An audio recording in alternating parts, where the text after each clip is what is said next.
सिद्धेभ्यः। जय श्री ओम नमः सिद्धेभ्यः। जय श्री ओम नमः सिद्धेभ्यः। ओंकार बिंदु संयुक्तम् नित्यं ध्यायन्ति योगिनः कामदं मोक्षदं चैव। ओंकाराय नमो नमः। मंगलम भगवान वीरो मंगलम गौतमो गणी मंगलम कुंद कुंदायो जैन धर्मोस्तु मंगलम्। सर्वमंगल मांगल्यम सर्वकल्याणकारकम् प्रधानम सर्वधर्माणां जैनं जयतु शासनम्। जैनं जयतु शासनम्। जैनं जयतु शासनम्। मिथ्या देवादिक भजे होवे मिथ्या भाव। तज दिन तो साचे भजो यही हित है तो पाप। यही हित है तो पाप। जय बोलो देव शास्त्र गुरु की जय।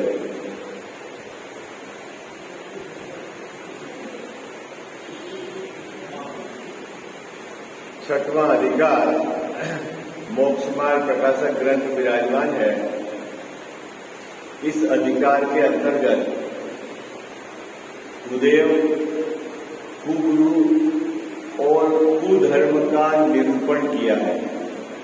टोडरमल साहब ने इस अधिकार के अंतर्गत किसका निरूपण किया है? गुरुदेव कुगुरु और कुधर्म का निरूपण किया है। क्यों? क्योंकि उनका स्वरूप जानकर उनको छोड़ना है। काय के लिए निरूपण किया है? उनका स्वरूप जानकर उनको छोड़ना है। उनके सेवन से क्या होता है? तो टोडरमल साहब ने इस अधिकार के अंतर्गत अनेक जगह यह बात स्पष्ट की कि उनके सेवन से मिथ्या भाव पुष्ट होता है। क्या होता है? मिथ्या भाव पुष्ट होता है और ग्रहित मिथ्यात्व के रहते हुए अग्रहित मिथ्यात्व वह जा नहीं सकता, मिट नहीं सकता। और जब तक मिथ्यात्व है तब तक परिणति में धर्म प्रकट नहीं होगा। और जब तक परिणति में धर्म प्रकट नहीं होगा तब तक हमारे को शांति सुख प्राप्त नहीं होगा। इसीलिए जिन जीवों को अपनी परिणति में धर्म प्रकट करना है उसके लिए सबसे पहले प्रथम क्या करना है? तो टोडरमल साहब कह रहे हैं कि गुरुदेव कुगुरु और कुधर्म का सेवन करना छोड़ो। तो साहब कितना खतरनाक है ये ग्रहित मिथ्यात्व, तो उसकी चर्चा है जो अपन ने लास्ट छोड़ा था। निकालिए पेज नंबर 203।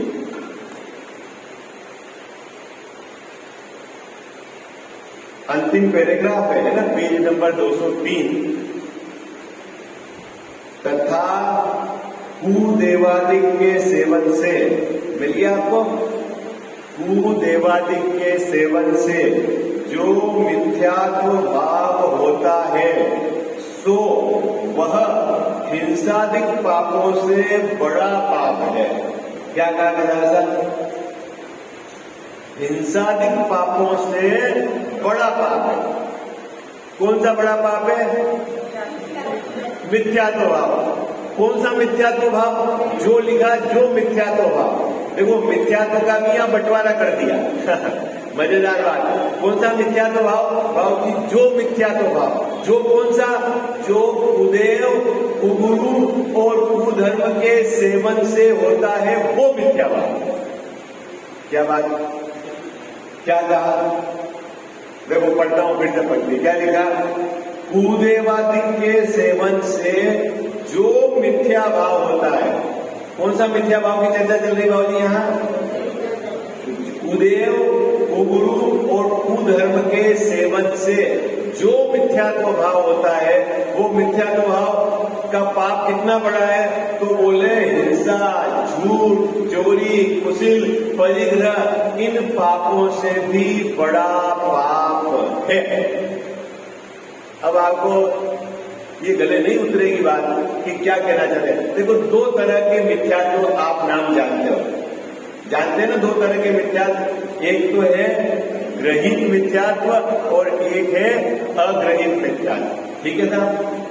अब आप ये भी जानते हो कि हम अनादि के हैं, अनादि से है हम संसार में। ठीक है? निगोद में थे, फिर वहां से निकले, स्थावर हुए, फिर वहां से चले, फिर त्रस पर्याय मिली, फिर 2 इंद्रिय हुए, 3 इंद्रिय हुए, 4 इंद्रिय हुए, फिर पंचेंद्रिय असेनी हुए और फिर सेनी हुए।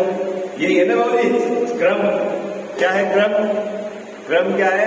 निगोद में थे, निगोद से फिर हम लोग को स्थावर पर्याय मिली। महादुर्लभ है कौन सी पर्याय को? त्रस पर्याय को पाना। फिर हमने त्रस पर्याय पाई, 2 इंद्रिय, 3 इंद्रिय, 4 इंद्रिय, असंगी पंचेंद्रिय और पंच। अब थोड़ा सा अपन विचार करते हैं। देखो, जब अपन निगोद में थे तो किस मिथ्यात्व के साथ थे बाबूजी? कौन सा? अग्रहित मिथ्यात्व के साथ है ना? क्योंकि ग्रहित मिथ्यात्व तो किसके होता है?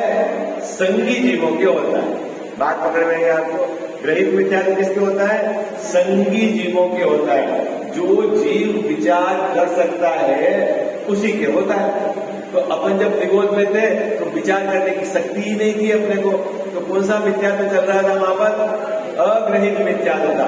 अब अग्रहित मिथ्यात्व था और हम निगोद से निकले, क्या हुआ? एकेंद्रीय हुए। एकेंद्रीय में कौन सा मिथ्यात्व था? अग्रहित मिथ्यात्व था। वहां से चले, क्या हुए? त्रस हुए। वहां कौन सा मिथ्यात्व था जिनसा? अग्रहित मिथ्यात्व। हाँ, अग्रहित मिथ्यात्व था। त्रस में 2 इंद्रिय, 3 इंद्रिय, 4 इंद्रिय है। अब बिना मन वाले हुए, है ना? पंचेंद्रिय असेनी हुए। कौन सा मिथ्यात्व था? अग्रहित। और जैसे ही हमको संगी पंचेंद्रिय अवस्था मिली तो जो अग्रहित मिथ्यात्व था, 2 रास्ते खुल गए। एक तो विचार करने की शक्ति हो गई और एक ग्रहित मिथ्यात्व का रास्ता खुल गया। बाबूजी क्या हुआ? अब आप संगी पंचेंद्रिय हो गए, फिर आपके 2 रास्ते खुल गए। आप विचार करके सच्चे देव गुरु धर्म का विचार करके आप सही मार्ग पे चल सकते थे। इस प्रकार के ज्ञान का विकास आपकी उस पर्याय में हुआ। ठीक है? और साथ में क्या हुआ? यदि आप विपरीत दिशा में चले, मतलब सच्चे देव गुरु धर्म को नहीं माना, तो आपने एक नया मिथ्यात्व खड़ा कर लिया, उसका नाम है ग्रहित मिथ्यात्व। आई बात समझ में? अब यहाँ टोडरमल साहब कह रहे हैं, देखो थोड़ा बारीकी की बात है, क्योंकि पंक्ति तो एक लाइन है। वो जो अग्रहित मिथ्यात्व था बाबूजी, वो जहां अपन निगोद में थे, वहां वो अग्रहित मिथ्यात्व था। अपने कर्मों में इस प्रकार के उदय की व्यवस्था बनी कि कर्म की तीव्रता मंदता से हम बढ़ते बढ़ते बढ़ते बढ़ते कहां पहुंच गए? कहां पहुंच गए? संगी पंचेंद्रिय अवस्था में पहुंच गए। ठीक है? और संगी पंचेंद्रिय अवस्था में पहुंचने पर जो ग्रहित मिथ्यात्व हुआ, संगी पंचेंद्रिय अवस्था में देखना कि एक दिगंबर जैन धर्म को छोड़कर जितने भी जीव मनुष्य पर्याय के हैं वो कहाँ पड़े हुए हैं? कहाँ पड़े हुए हैं? ग्रहित मिथ्यात्व में पड़े हुए है ना? तिर्यक गति के, नरक गति के कहाँ पड़े हुए हैं? वो तो उनका तो विचार करने की शक्ति है, लेकिन वहां उस जाति का उनको निमित्त नहीं मिला। अब क्या हुआ? संगी हो गया और नया उसने रास्ता क्या कर लिया? चुन लिया। क्या चुन लिया? कि देव गुरु धर्म का उसने अपनी जो विचार करने की शक्ति थी उससे विचार बिना किए उसने कुदेव, कुगुरु और कुधर्म का सेवन कर लिया। तो साहब देव की पहचान कैसे करें? भैया आपको सुखी होना है ना। देखो मैं आपको एक और चीज बताता हूं, बहुत मार्मिक बात है, अभी अचानक याद आ गई। आप लोग श्रद्धा और ज्ञान दोनों में अंतर नहीं कर पाते हैं कि नहीं कर पाते? श्रद्धा का क्या डिफरेंस चलता है? देखो हम सब लोगों को सुखी होना है कि नहीं होना है? बोलो, होना है ना। अच्छा, आप पंच परमेष्ठी के समीप जाते हैं, गुरुओं के समीप जाते हैं, क्यों जाते हैं? एक हमें सुखी होना है और वो सुखी है, ठीक है ना भाई साहब? वो क्यों है? उनके पास क्यों जाते हैं? अगर वो स्वयं दुखी हो तो अपन क्यों जावे? बात पकड़ में आई ना? यदि वह स्वयं दुखी हो तो अपन क्यों जावे? वो तो फिर अपनी कैटेगरी में, वो है तो सुखी और मुझे सुखी होना है इसलिए जाते हैं। अब मेरा प्रश्न है, जब वो सुखी है तो किसके आधार से सुखी है? किसके आधार से सुखी है? इसकी खोज करिए आपने। किसके आधार से सुखी है निजाम साहब? रत्नत्रय के आधार से सुखी है ना? रत्नत्रय के आधार से सुखी है ना बाबूजी? और आप सुखी होना किससे चाहते हो? परिग्रह से, परिग्रह जोड़ के सुखी होना चाहते हो। बोलते तो हो, क्या बोलते हो? कि मुझे सुखी होना है, रत्नत्रय ही परिणति में रत्नत्रय प्रकट करना ही सुखी होना है। बोलते तो ये हो और मानते क्या हो? बोलो, मानते क्या? बोलो, आप सुखी परिवार देखते हो तो क्या देखते हो? बोलो, क्या देखते हो बाबूजी? ये बच्चा सुखी है, इस अपनी लड़की को देना है तो सुखी है। किसको देख कर कहते हो सुखी? रत्नत्रय देखते हो? क्या देखते हो भाई? संयोग, परिग्रह। तो बोलते तो क्या हो और मानते क्या? आप निरंतर, आपकी मान्यता में ये बात बैठी हुई है क्या? कि सुख परिग्रह से आएगा, सुख संयोगों से आएगा। इसीलिए अभिप्राय में तो मिथ्या तो पड़ा हुआ है और भगवान के सामने आकर आप बोलते हो और ऐसा अंदर में भय भी है, क्या पता तो कुछ की छोटा मोटा छोड़ देते हो, ले देते हो, लेकिन अंदर में जो धारा चलती है वो वासना बोलते हैं, ये गलत वासना चलती है, इसको कहते हैं मिथ्या। बात पकड़ में आई आपको? बात पकड़ में आ रही है आपको? आप बिल्कुल अपने अंतरंग को टटोलना। जब तक आपका अभिप्राय से वासना नहीं मिटेगी तब तक आपको कोई लाभ इस क्षेत्र में होने वाला नहीं है। ज्ञान का निरंतर अभ्यास करने का उद्देश्य यही है कि आप अपनी अभिप्राय की वासना को मिटो। आई बात, आपको ये बिल्कुल नक्की लग जाए कि परिग्रह से सुख नहीं आता। आई बात समझ? सुख तो स्वभाव के आश्रय से ही आता है और जो जो जीव ने स्वभाव का आश्रय लिया वो ही सुखी हुए हैं। उनके अलावा आज तक कोई भी सुखी नहीं हुआ है। जब तक आपको ये निर्णयात्मक ज्ञान और अभिप्राय की वासना नहीं मिलेगी तब तक आप मुंह से तो कुछ भी बोलोगे, लेकिन अंदर में धारा विपरीत चलती है और उस विपरीत धारा के कारण आपको बाहर में कुछ भी लाभ अर्जित नहीं होता। आई बात समझ में? इसको बोलते हैं मिथ्या। अब यहां और गजब की बात है, यहां टोडरमल साहब कह रहे हैं कि जो मिथ्यात्व, कुदेव, कुगुरु और कुधर्म के सेवन से होता है वो 5 पापों से भी बड़ा पाप है। क्या कहा? 5 पापों से। तो साहब कैसे बड़ा पाप है? तो टोडरमल साहब कह रहे हैं, देखो बहुत सुंदर बात है, मैं आपको बताता हूं। आप यहां पर क्या बाबूजी कुदेव, कुगुरु और कुधर्म का सेवन करो, मान लो, और 5 पापों को छोड़ दो। 5 पापों का एक देश त्याग करो, 5 पापों का आप सर्वदेश त्याग करो, अपने पर्याय की योग्यता के सभी तरह के त्याग कर दो। लेकिन कुदेव, कुगुरु और कुधर्म का सेवन यदि चलता है तो वह जीव नियम से निगोद और नरक में जाएगा। क्या? कहां जाएगा? कहां जाएगा? निगोद और नरक में जाएगा। तो कौन ले गया? पाप तो उसने करे ही नहीं। ये जीव, देखो, ये जीव पापों से तो डरता है, लेकिन पाप का जो बाप मिथ्या तो बैठा हुआ है उससे नहीं डरता। अपने जेलों में ऐसा है, पापों से तो डरेंगे, अरे साहब ये पाप नहीं करना, इसका फल बुरा है। अच्छी बात है, हम भी कह रहे हैं पापों का फल बुरा है, लेकिन मिथ्यात्व का फल उससे भी बुरा है। आई बात समझ में? लेकिन अभिप्राय में ये बात नहीं बैठती। खोटे देव शास्त्र गुरु की समीपता करना, उनकी प्रशंसा करना, उनके कार्यक्रमों में जाना, उनको नमस्कार करना, ये सब कार्यक्रम क्या है? ये निगोद में ले जाने का रास्ता है। क्या बात पकड़ में आ रही है? कहां ले जाने का रास्ता है? ये कौन कह रहा है ये बात?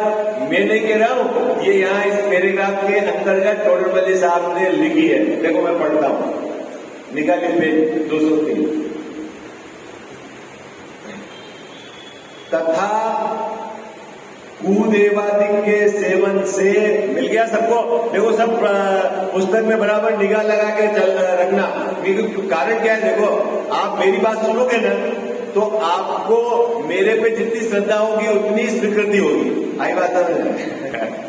यहाँ आपका उपयोग लगा है तो यहाँ आपको लगना चाहिए टोडरमल साहब के।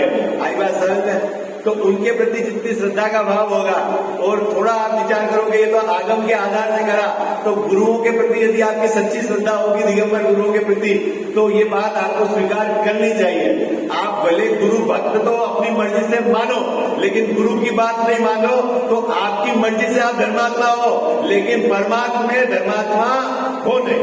आई बात पकड़ में आई? आपने अपना सर्टिफिकेट तय कर लिया कि मैं तो गुरु भक्त हूं, गुरु की बात क्या मानता है? आई बात? क्या कहा गुरु ने? देखो क्या बात कही, पढ़ते हैं अपन, बहुत मानने के मिल गया ग्रंथ में सबको, बराबर अंगली लगा के पढ़ेंगे अपन, है ना?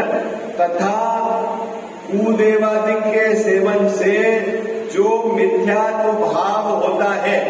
अब यहाँ मिथ्यात्व के दो टुकड़े कर दिए, है ना? एक तो जो अनादि से चल रहा है उसको छोड़ दिया। यहाँ क्योंकि अधिकार कौन सा चल रहा है? ग्रहित मिथ्यात्व का अधिकार चल रहा है। तो इसमें किस मिथ्यात्व की बात चल रही है? कुदेवादि के सेवन से जो मिथ्यात्व भाव होता है। भाव कौन सा मिथ्यात्व भाव? कुदेवादि के सेवन से जो मिथ्यात्व भाव होता है, यानी जो ग्रहित मिथ्यात्व, जो इस पर्याय में हमने नया उपजाया है, वह मिथ्यात्व कैसा होता है? वह हिंसादिक पापों से बड़ा पाप है। क्या कहा? क्या कहा? हमने रात्रि भोजन को छोड़ा है। क्यों छोड़ा है? कि बहुत हिंसा होती है। हमने अभक्ष का सेवन छोड़ा है क्योंकि बहुत हिंसा होती है। हम चोरी नहीं करते हैं, हम झूठ नहीं बोलते हैं, क्योंकि वो तो पाप है और पाप का फल बुरा है। तो टोडरमल साहब कह रहे हैं हाँ, पाप का फल बुरा है, लेकिन मिथ्यात्व का पाप इन सब पापों से भी बड़ा है। कौन सा मिथ्यात्व? जिस मिथ्यात्व के, कौन सा? ग्रहित मिथ्यात्व, जो इस पर्याय में आप कुदेव, कुगुरु और कुधर्म का सेवन करते हो। कहीं भी धोख दे देते हो, जो देव नहीं है उनको देव मान लेते हो, जो गुरु नहीं है उनको गुरु मान लेते हो, जहाँ धर्म नहीं है, विषय कसाय घटे नहीं है, वहाँ धर्म मान लेते हो और अपने को मानते हो कि मैं धर्म मार्ग में लगा हो। टोडरमल साहब कह रहे हैं ये तो महापाप है मिथ्यात्व। बोलो पापों का फल मिलना चाहिए कि नहीं मिलना चाहिए? बोलो संजय जी भाई साहब, मिलना चाहिए कि नहीं मिलना चाहिए? मिलना चाहिए।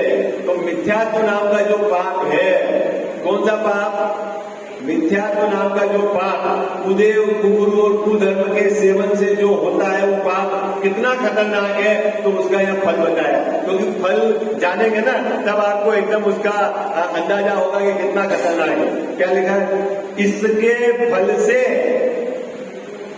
निगोद नरकादि पर्याय पाई जाती है। क्या बोले? लगे बाबू जी? कुदेव के सेवन से है, भैरू जी के सेवन से है, यक्ष यक्षिणी के सेवन से क्या होता है? क्या होता है? बोलो भाई, क्या होता है? क्या होता है? बोलो ना, फल बताया ना यहाँ पे। क्या होता है? निगोद और नरकादिक पर्याय पाई जाती है, होती है। ये आपको खबर थी?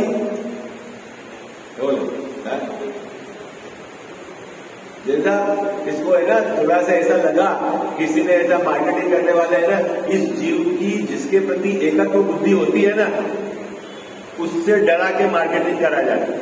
आप देखो, आप बाजार में ताला खरीदने जाओगे, ताला खरीदने है, घर का ताला, तो वो क्या कहेगा साहब, ये इतने लीवर का है।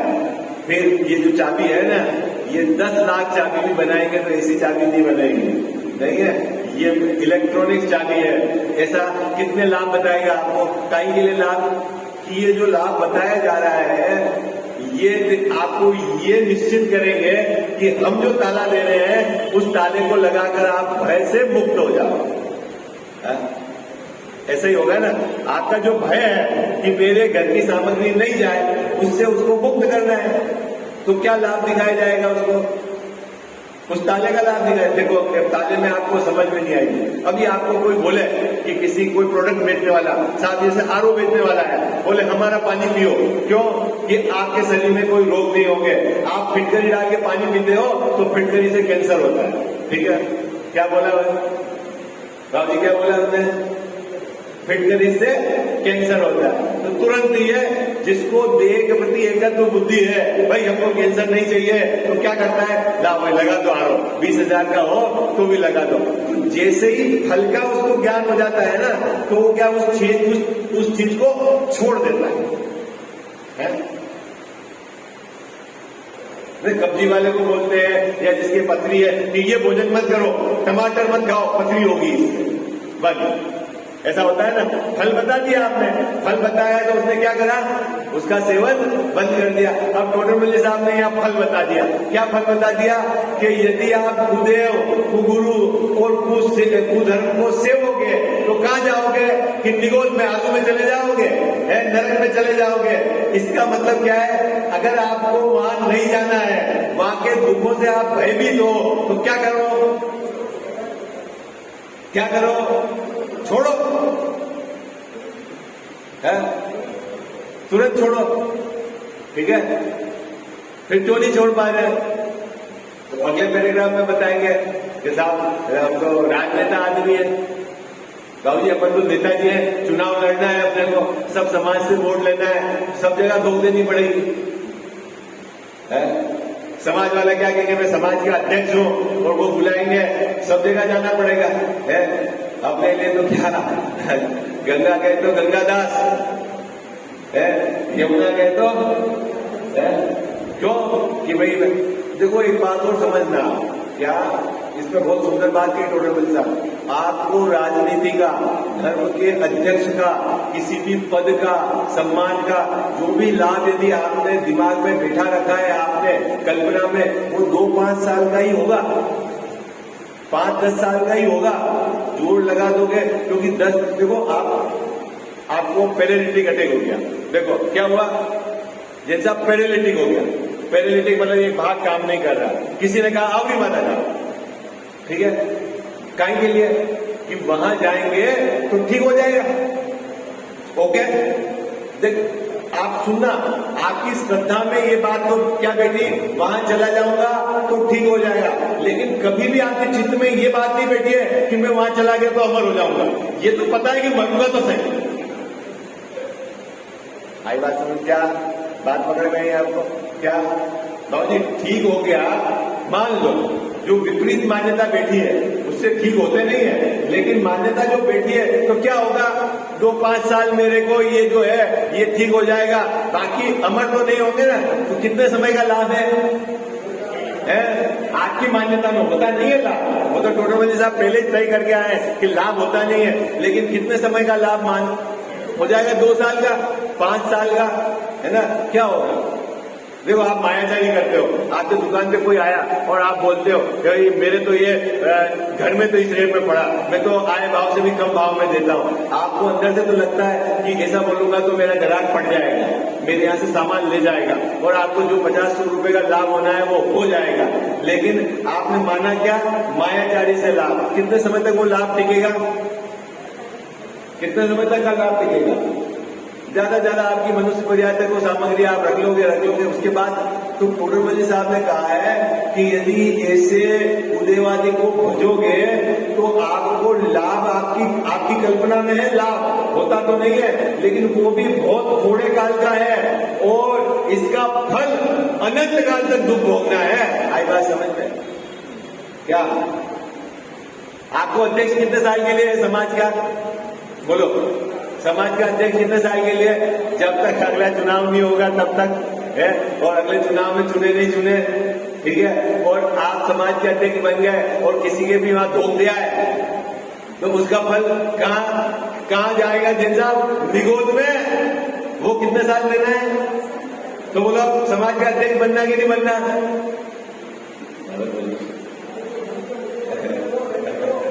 अरे अपने यहाँ तो कोई अध्यक्ष नहीं। मैं तो ये कह रहा हूं, मेरे कहने का मतलब है आगे क्या मेरे कहने का मतलब यह है, इसको बहुत बारीकी से विचार करना है। इसलिए टोडरमल साहब ने अगला श्लोक डाला है कि किसी भी चक्कर में आकर आप उदय उपगुरु धर्म को सेवन मत करना, क्योंकि इसका फल बहुत खतरनाक है। आई बात समझ में? ये बात आगे दोहे में कही। देखो क्या कहा है, इसके फल से निगोद और नरकाधिक पर्याय पाई जाती है। भाई साहब, इसको निगोद और नरक का दुख नहीं पता है, लेकिन कितने काल तक है? वहां अनंत काल पर्यंत महासंकट पाया जाता है। अरे भैया, तेरे पैरालिसिस तो यहाँ 2-5 साल रहेगा और तू ये दुख सहन कर सकता है, विचार करके, निर्णय करके, उदय का विचार करके समता भाव रख सकता है। लेकिन तूने यदि ग्रहित मिथ्यात्व का सेवन किया तो वहां तो क्या करेंगे? कहां जाएगा जैसा? निगोद में और नरक में। एक श्वास में 8-10 बार है। वहां क्या होगा भाभी? वहां क्या होगा? बात अगर नहीं ले जाओ, फल को बताया। फल को बताने के पीछे उद्देश्य यह है कि भैया तू वहां से हट जा। अपन बहुत सारे बच्चों को बताते हैं कि जैसे कोई चीज खाने की नहीं है, चूंकि बहुता ये चलती है, तो बोले इसका फल बहुत खतरनाक है, तेरे को वोमिट हो जाएगी, तेरे को एसिडिटी हो जाएगी, तेरे को ये हो जाएगा। अपन हमेशा क्या दिखाते हैं? फल दिखाते हैं, ताकि वो फल के दुख को जानता है तो वो वहां से हट जाएगा। इसलिए टोडरमल साहब ने फल दिखाया है यहाँ पर। अगर तू ग्रहित मिथ्यात्व का सेवन करता है, इस पर्याय में तेरे को एक लाभ हुआ कि तू विचार करके सही मार्ग ढूंढ सकता था। तेरे को विचार करने की शक्ति थी, तेरे विचार नहीं करके गलत मार्ग में पड़ा रहा, किसी कसाय के वश, है ना, या निर्णय नहीं करा, प्रशंसा के वश, देखा देखी गलत मार्ग में पड़ा रहा, तो उसका क्या फल होगा? कि तू निगोद में चला जाएगा। ये ग्रहित मिथ्यात्व कितना खतरनाक है। अरे भाई, अग्रहित मिथ्यात्व से तो तू नीचे से ऊपर तक आ गया, वो रात तो, लेकिन इसको रखकर तेरे को नीचे जाना पड़ेगा। आई बात समझ? तो इसका मतलब ये नहीं समझना कि अग्रहित मिथ्यात्व रखने जैसा है। मैं तो इन दोनों की तुलना कर रहा हूं, ग्रहित और अग्रहित। बाबूजी, ग्रहित मिथ्यात्व से सीधा कहां जाएगा? नरक निगोद में जाएगा। और अग्रहित के साथ तो वो 1 इंद्रिय 2 इंद्रिय होता वहां तक तो आया। तो दोनों में कौन सा खतरनाक है? कौन सा खतरनाक है? अरे तो इसको तो लगता ही नहीं खतरनाक है। हम तो सामाजिक समरसता बिठाते हैं, हमारे तो कोई भेदभाव नहीं, हम तो कहीं भी दोग देते हैं, हमारे लिए तो सब भगवान बराबर है। बातें कितनी सुंदर लगती है? सब बराबर है हमारे लिए, सब बराबर है। तो फिर सब बराबर तुम रहोगे, उस जगह चले जाओगे आप। ये बात है। देखो, वहां अनंत काल पर्यंत महासंकट पाया जाता है। शब्द भी तो देखो क्या लिखा है, महासंकट पाया जाता है। सम्यक ज्ञान की प्राप्ति महादुर्लभ हो जाती है। अब ऐसी पर्याय में चला जाएगा जहां ज्ञान ही आपका अक्षर के अनंत में भाग रहेगा निगोद में, तो क्या सम्यक ज्ञान है? विचार ही करने की शक्ति नहीं रहेगी आपकी। और नरकाधिक में इस प्रकार के निमित्त ही नहीं मिलेंगे आप, भले ही संगी हो लेकिन निमित्त नहीं मिलेंगे। भेदभाव है, पुराने पर चीजें याद आएगी आपको और मारो काटो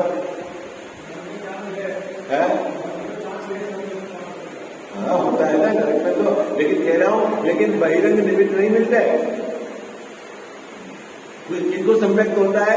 जिनने पूर्व भाव में क्या करा है, निर्णय करके धारणा में वो बात बिठा दी है, तब वेदना के काल में वो बात याद आके स्वरूप को पकड़ लेते हैं, पर उनकी संख्या बहुत कम है। आई बात है? चलो अब आगे और श्लोक दिया है भाव पावर का। किस बात को पुष्ट करने के लिए? इसी बात को पुष्ट करने के लिए, क्योंकि उपसंहार चल रहा है ना, इसी बात को पुष्ट करने के लिए। यही छठ पाहुर में कहा है। छठ पाहुर किसने लिखा है? भाई साहब कुंद कुंदाचार्य का ग्रंथ है ना। 2000 वर्ष पहले दिगंबर परंपरा के सिरमौर आचार्य, उनकी बात है ना।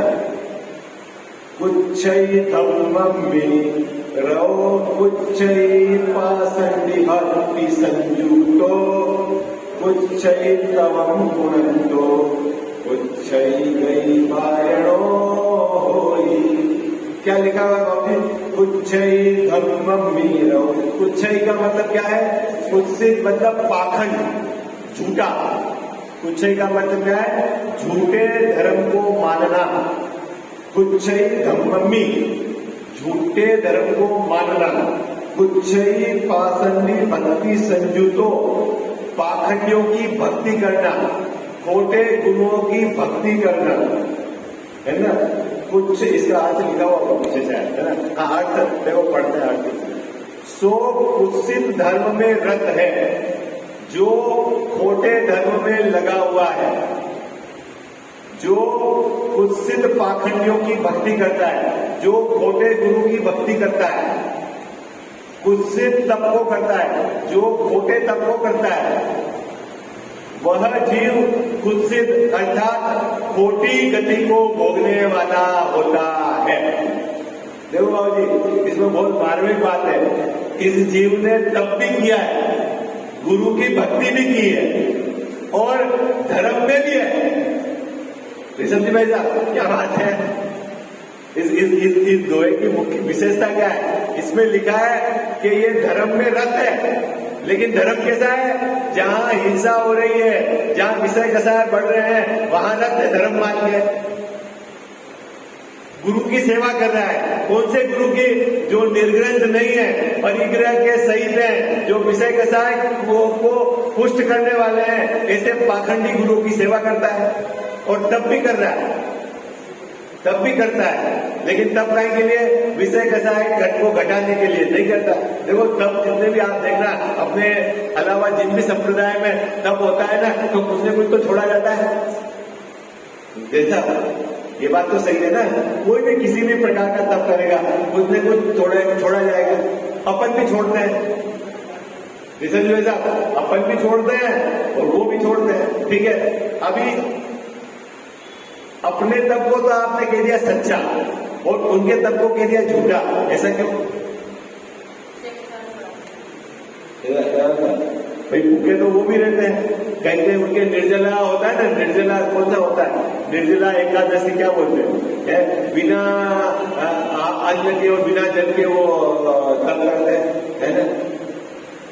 अपन भी उपवास करते हैं, अनशन, तो बाबू जी अपन भी कुछ नहीं लेते, ठीक है। और गजब की बात, वो भी कुछ नहीं लेते हैं, आप भी कुछ नहीं लेते हो, और आप बोलते हो हमारा तप सच्चा और उनका तप झूठा। ये कैसे? कैसे? अरे भैया, हमने भूखे रहने के लिए या जगत में कोई सामग्री संयोग को प्राप्त करने के लिए तप नहीं किया है। हमने काय के लिए तप किया है? विषय कसाय को मेटने के लिए। आई बात समझ में? और उनने काय के लिए किया है? कोई सामग्री के लिए। ये जो मूल अंतर है, इसके कारण वो धर्म नहीं है और ये धर्म है। आई बात पकड़ में आई आपको? बात पकड़ में आई आपको?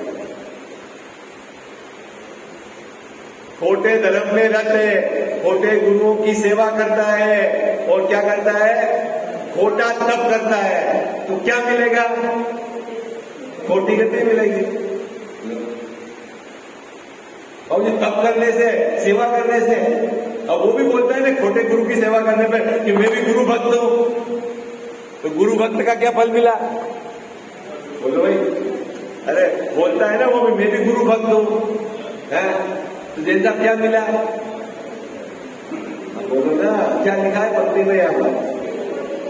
गुरु भक्त में क्या मिला? कहां जाएगा भाई? गुरु साहब मेरे में भक्ति नहीं है, भक्ति तो है, लेकिन मुद्दा यह है कि किन गुरुओं की सेवा कर रहा है तू? मुद्दा तो यह है, जीव समझता ही नहीं। वस्त्र वाले को गुरु मान लेना, परिग्रह वाले को गुरु मान लेना नहीं चलेगा। सो है भव्यों, किंचित मात्र लोभ से, देखना कितनी सुंदर बात लिखी है। भव्यों शब्द लिया है आप लोगों के लिए, अपने लोगों के लिए संबोधन है बाबू जी। भव्यों क्यों कि टोडरमल साहब का ये ग्रंथ रुचि पूर्वक कौन सुनेगा? बाकी तो बोल देंगे रिजेक्ट है, इसको नहीं पढ़ना। तो क्या शब्द लिया? हे भव्यों, भव्य मतलब, भव्य जीव मतलब, हाँ, उनकी पर्याय में सम्यक दर्शन ज्ञान चारित्र प्रकट और पूर्ण होने की योग्यता पड़ी है। अभी नहीं, कभी भी आए तो वो भव्य में और अभव्य में ऐसा होगा नहीं। स्वभाव तो बराबर रहता है, ध्यान रखना। भव्य और अभव्य में क्या अंतर है? स्वभाव तो उसका भी त्रिकाली शुद्ध बुद्ध है। किसका? अभव्य का और भव्य का, दोनों का। लेकिन भव्य जीव की पर्याय में भी धर्म प्रकट होने की संभावना है और उसके प्रकट नहीं होगा, इसलिए वो अभव्य। आई बात? तो ये क्या उदाहरण दिया? सो हे भव्यों, किंचित मात्र लोभ से। क्या शब्द लिया संजय जी भाई साहब? थोड़ा सा लोभ। क्या लोभ हो सकता है इस संगी पर्याय में? मेरी लौकिक इच्छा पूरी हो जाएगी, मैं यहाँ चला जाऊंगा, मेरा बच्चा हो जाएगा, यहाँ चला जाऊंगा, बीमारी हो जाएगी, यहाँ चला जाऊंगा तो इस समाज के लोगों का वोट मिल जाएगा, यहाँ चला जाऊंगा तो मेरी वो माला, गले में माला पड़ जाएगी। क्या लोग कितना है जैसा? किंचित, थोड़ा सा। लोग कितना है? बोलो भाई। कोई भी है ना बाबा जी, देखो मजेदार बात, कोई भी खोटे देव की जो भक्ति करता है ना, तो उसको लौकिक कामना रहती है। अब इस लोक की क्या कामना रहेगी? मकान बन जाए, शरीर स्वस्थ हो जाए, बच्चा बीमार है ठीक हो जाए, धंधा अच्छा चलना लग जाए, बस। उससे ज्यादा क्या उसका लोभ होगा? बोलो, उससे ज्यादा क्या लोभ होगा? नहीं, अरे होता तो है ही नहीं। मैं तो कह रहा हूं लोभ किस जाति का है? इस जाति का लोभ है ना, तो उस लोभ को टोडरमल साहब ने कहा किंचित। 99% जीव जो देवी देवताओं के पास जाकर उनकी सेवा करते हैं, उनका इस भाव का ही प्रयोजन देता है। कोई नहीं यूं बोल रहा, कोई जाके यूं सेवा नहीं करता है इंद्र का पद मिल जाए, कोई नहीं चाहता है। अब जैसा इंद्र का तो जाने दो, कोई यूं भी नहीं मैं भारत का प्रधानमंत्री बन जाऊं, ऐसे भी नहीं। इसका तो 2 टाइम की रोटी हो जाए, मेरा बच्चा सही हो जाए, मेरे शरीर का रोग ठीक हो जाए, मेरा मकान बन जाए, उससे ऊपर पहुंचता नहीं। बोलो, एक नहीं है? तो उस लोग को क्या बोला? किंचित लोभ, थोड़े से लोभ। थोड़े से लोभ से क्या करता है वो? कुदेव, कुगुरु और कुधर्म का सेवन करता है। होता नहीं है उससे काम, लेकिन क्या होता है वो देखो क्या? किंचित लोभ से या भय से है। बहुत जने होते हैं कि मेरा धन जो है मिला है पुण्य की वजह से, चला नहीं जाए बाबू जी, तो वो भी देवी देवता के पास मेरे को चाहिए कुछ नहीं, लेकिन जो है वो सुरक्षित रह जाए। आई बात क्या? एक तो मांगने जाता है पैसा, संजय जी भाई साहब, और एक जिसका है उसकी सुरक्षा चाहता है ना? तो किंचित लोभ और किंचित भय से कुदेवादि का सेवन करके जिससे अनंत काल पर्यंत महादुख सहना होता है। क्या होगा? इस भाव का काम तो होगा ही नहीं होगा, वो तो उदय के अनुसार होगा, लेकिन तेरी इस मिथ्या मान्यता से, तेरे ग्रहित मिथ्यात्व से क्या होगा? अनंत काल तक तेरे को दुख सहना पड़ेगा। ऐसा मिथ्यात्व भाव करना योग्य नहीं है। फिर तो क्या करना? छोड़ दो, उसमें कोई दम नहीं है। लक्ष्मी आवे या जावे बोलते नहीं हो आप बड़े जोर जोर से पाठ में है, मृत्यु आज ही आ जावे, फिर आ जावे तो फिर कहाँ जाना, बीमारी हो जाएगा, फिर किसका जाप करना? भाई आयु रहेगी जितना रहे। पाठ बोलते हो ना, है? मेरी भावना में क्या बोलते बाबू? लाखों वर्षों तक जीऊं या मृत्यु आज ही आ जावे, है? जी जाए तो जी जाए और नहीं जिए तो नहीं जिए, जितने समय की आयु है हमारे लिए तो दोनों परिस्थितियां सेम है। फिर क्यों जाते हो? कोई भला भला कहे तो कहने दो, बुरा कहे तो कहने दो, है? अपन पंक्ति बोलते लेकिन विचार नहीं करते, बस रटी रटाई पंक्ति है, रटा हुआ पाठ है, बोल दिया, इम्प्लीमेंट तो करो आप। कोई आपकी प्रशंसा करे तो चोक, निंदा करे तो, है? बाबूजी जैसे मेरे कर्म का उदय होगा वैसा जगत में बात चलेगी। हाँ? यश कीर्ति कर्म का उदय होगा, प्रशंसा करेंगे, अपयश का उदय होगा, निंदा करेंगे। कब निंदा करेंगे? जब भले आप अच्छा काम करो। देखो मैं आपको बताता हूं एक सज्जन, 2 मिनट में बता देता हूं। अब वो क्या है कि उनको ऐसा था कि जो बेचारे गरीब बच्चे हैं, ठीक है, वो पढ़ नहीं पाते हैं, उनके पास सामग्री नहीं रहती है, तो उनको सामग्री जुटाए ताकि वो पढ़े। तो बोलो अच्छा काम है कि नहीं? क्या बाबूजी, क्या जो गरीब बच्चे समाज के या है जिनके पास साधन नहीं है, उनको साधन देकर अपनी तरफ से खर्च करके उनको पढ़ा रहे, तो अच्छा काम है कि नहीं है? अच्छा है ना? जगत में उसकी प्रशंसा होती है कि नहीं है? होती है। लेकिन उसके अपयश कीर्ति कर्म का उदय है। तो मैंने ऐसा भी सुना है कि अपने बेटों को तो पढ़ा नहीं पा रहा और लोगों की चिंता पड़ी है। और अब क्या करना? हाँ, और यदि उदय जगत में निंदा ही होगी। आपने सुना हो नहीं सुना हो, मैंने सुना। अपने बच्चों की तो ठीक है, अपने घर की तो वो दो नहीं पाया क्या, ऐसा बोलते हैं गांव में। और देखो जगत का काम करने जा रहा है ऐसे ही है। तो क्या करवा?